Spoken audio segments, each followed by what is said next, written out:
Okay, my poblano peppers are ready to go. My picadillo is ready to go. And now it's time to stuff. So what I'm going to do is take my poblano pepper and bring it over the mixture. And I'm just going to use my hands on this because it's really going to be the easiest thing to do.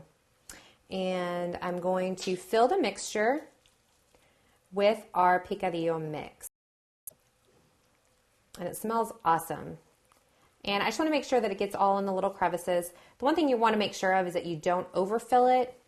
And so I'm just going to check to make sure I can still close it. Kind of compact it in all together. Perfect. Okay, there's one down. And this guy's got a little tear, and that's okay. I'll show you how to do that. He's not all lost. What we'll do is just kind of get the picadillo in there.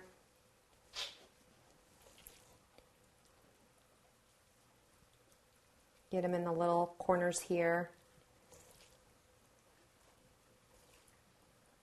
That looks excellent. Perfect.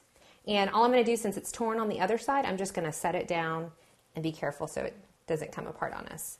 And then we'll just kind of press it all together. Okay, our last one, same thing. I'm going to take a handful of our meat picadillo mixture. Another trick that sometimes we do when we make these is you can get a cube of cheese and kind of place, or a stick of cheese and place it down the center.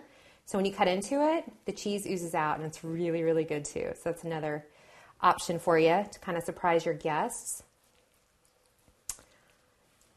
All right, now I'm going to use my hands and kind of squeeze it all together. Awesome.